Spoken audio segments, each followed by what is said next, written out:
आप देख रहे हैं यूपी समाचार एक्सप्रेस। चलिए जानते हैं उत्तर प्रदेश की 25 बड़ी खबरें फटाफट अंदाज में। केंद्र मंत्री नितिन गडकरी और मुख्यमंत्री योगी आदित्यनाथ ने कई परियोजनाओं की प्रगति पर चर्चा की। लक्ष्य रखा गया कि प्रदेश के 35 जिले मुख्यालयों को 4 लेन सड़क से जोड़ा जाएगा। सरकार का कहना है कि इससे निवेश, उद्योग और रोजगार को बढ़ावा मिलेगा। मौसम विभाग ने उत्तर प्रदेश के कई जिलों में भारी बारिश की चेतावनी जारी की है। कई स्थानों पर तेज हवा और गरज चमक के साथ बारिश की संभावना जताई गई है। प्रशासन ने लोगों से सतर्क रहने और अनावश्यक यात्रा से बचने की अपील की है। निचले इलाकों में जलभराव की आशंका व्यक्त की है। यूपी टेट 2026 की प्रोविजनल आंसर की पहले ही जारी की जा चुकी है। आज यानी 14 जुलाई तक आपत्ति दर्ज करने का अंतिम मौका है। अभ्यर्थी को आधिकारिक वेबसाइट पर जाकर ऑनलाइन आपत्ति दर्ज करनी होगी। इसके बाद अंतिम उत्तर कुंजी और परिणाम जारी किए जाएंगे। वाराणसी में गर्मी और उमस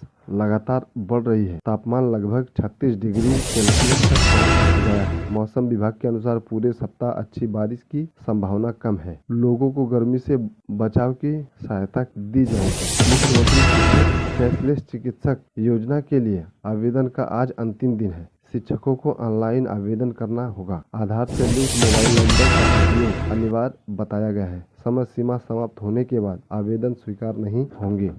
योगी सरकार ने उत्तर प्रदेश स्टार्टअप पॉलिसी 2026 को मंजूरी दे दी है। नई नीति का उद्देश्य युवाओं को रोजगार और उद्योग के नए अवसर देना है। स्टार्टअप कंपनियों को प्रोत्साहन और निवेश सहायता भी मिलेगी। सरकार का दावा है कि इससे प्रदेश में नवाचार को बढ़ावा मिलेगा। उत्तर प्रदेश के कई जिलों में रोजगार मेले आयोजित किए जा रहे हैं। हजारों युवाओं को निजी कंपनियों में नौकरी पाने का मौका मिलेगा। सरकार का उद्देश्य स्थानीय स्तर पर रोजगार बढ़ाना है। अभ्यर्थियों से आवश्यक दस्तावेज साथ लाने की अपील की गई है। प्रदेश में एक्सप्रेसवे और सड़क नेटवर्क का तेजी से विस्तार किया जा रहा है। नई परियोजनाओं से पूर्वांचल और बुंदेलखंड सहित कई क्षेत्रों को लाभ मिलेगा। सरकार का दावा है कि बेहतर कनेक्टिविटी से व्यापार आसान होगा। पर्यटन और औद्योगिक निवेश में भी बढ़ोतरी की उम्मीद है। उत्तर प्रदेश में शिक्षा विभाग लगातार नई सूचनाएं जारी कर रहा है। परीक्षाओं, भर्ती और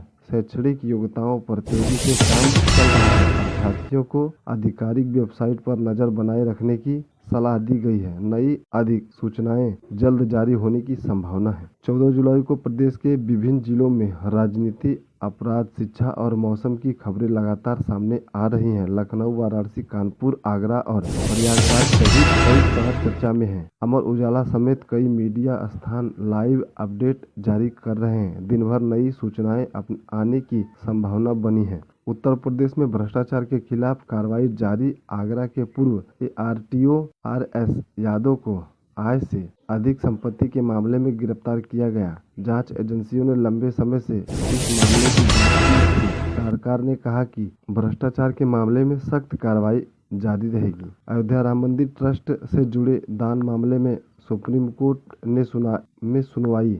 कोर्ट ने संबंधित पक्षों की दलीलों सुनी और मामले पर अगली प्रक्रिया तय की। ये मामला पूरे प्रदेश में चर्चा का विषय बना हुआ है। सभी की नजर अब कोर्ट की अगली सुनवाई पर है। पॉलिटेक्निक में प्रवेश लेने वाले छात्र के लिए बड़ी खबर। JEE-CUP काउंसलिंग की प्रक्रिया जारी। छात्रों को समय पर चांस फिलिंग और दस्तावेज सत्यापन करने की सलाह दी गई है। देरी होने पर सीट आवंटन प्रभावित हो सकता है। मुख्यमंत्री योगी आदित्यनाथ ने कई विकास परियोजनाओं की समीक्षा की। अधिकारियों को समय सीमा में काम पूरा करने की निर्देश दिए। जनहित की योजनाओं में लापरवाही न बरतने की चेतावनी भी दी गई। सरकार ने विकास कार्यक्रम में तेजी लाने पर जोर दिया। बारिश और उमस के बीच बिजली आपूर्ति को लेकर विभाग अलर्ट पर है। अधिकारियों को फॉल्ट होने पर तुरंत मरम्मत करने के निर्देश दिए गए हैं। ग्रामीण और शहरी क्षेत्रों में लगातार निगरानी रखी जा रही है। उपभोक्ताओं से शिकायत हेल्पलाइन का उपयोग करने को कहा गया है। प्रदेश में मानसून की गतिविधियां धीरे धीरे बढ़ रही हैं। कई जिलों में बारिश होने से किसानों को राहत मिलने की संभावना है। फसलों की बुआई में तेजी आने की उम्मीद जताई गई है। कृषि विभाग किसानों को मौसम के अनुसार सलाह दे रहा है। प्रदेश के कई संवेदनशील जिलों में पुलिस ने सुरक्षा व्यवस्था कड़ी कर दी है। बाजारों और सार्वजनिक स्थानों पर अतिरिक्त पुलिस बल तैनात किए गए हैं। वाहनों की जांच की प्रशासन ने लोगों से सहायता की अपील की है। कई शहरों में नगर निगम ने निवेश सफाई अभियान चलाया है। बरसात से पहले नालों और जल निकासी व्यवस्था की सफाई कराई जा रही है। अधिकारियों ने नियमित निरीक्षण के निर्देश दिए हैं। लोगों से भी स्वास्थ्य स्वच्छता बनाए रखने की अपील की गई है। बारिश के मौसम को देखते हुए स्वास्थ्य विभाग सतर्क हो गए हैं। डेंगू और मलेरिया जैसी बीमारियों से बचाव के लिए अभियान चलाया जा रहा है।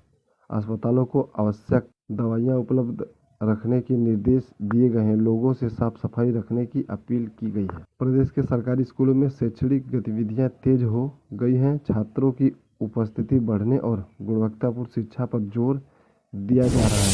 स्कूलों को नियमित मॉनिटरिंग के निर्देश दिए गए हैं। विभाग लगातार स्कूलों को निरीक्षण कर रहा है। उत्तर प्रदेश में निवेश आकर्षित करने के लिए सरकार लगातार प्रयास कर रही है। औद्योगिक क्षेत्रों में नई इकाइयों को प्रोत्साहन दिया जा रहा है। इससे स्थानीय स्तर पर रोजगार बढ़ने की उम्मीद है। सरकार का फोकस औद्योगिक विकास पर बना हुआ है। युवाओं को रोजगार योग्य बनाने के लिए कौशल विकास कार्यक्रम चलाए जा रहे हैं। विभिन्न जिलों में प्रशिक्षण केंद्र के माध्यम से युवाओं को प्रशिक्षित किया जा रहा है। सरकार का लक्ष्य अधिक से अधिक युवाओं को रोजगार से जोड़ना है। इसके लिए कई नई योजनाओं पर काम जारी है। महिला सुरक्षा को लेकर प्रदेश में निवेश अभियान जारी है। पुलिस टीमों द्वारा सार्वजनिक स्थानों पर लगातार निगरानी की जा रही है। एंटी रोमियो स्क्वाड भी सक्रिय रूप से कार्रवाई कर रहे हैं। महिलाओं से हेल्पलाइन का उपयोग करने की अपील की गई है। परिवहन विभाग ने नियमों का उल्लंघन करने वाले वाहनों पर कार्रवाई तेज कर दी है। फिटनेस और दस्तावेजों की जांच लगातार की जा रही है। नियम तोड़ने वालों के चालान भी काटे जा रहे हैं। अधिकारियों ने सड़क सुरक्षा नियमों का पालन करने की अपील की है। 14 जुलाई 2026 को उत्तर प्रदेश में सड़क विभाग, मौसम, शिक्षा, भर्ती, प्रशासन और कानून व्यवस्था सबसे ज्यादा चर्चा में है। सरकार ने विकास परियोजनाओं और जनहित सेवाओं पर तेजी से काम करने के निर्देश दिए हैं। मौसम विभाग ने कई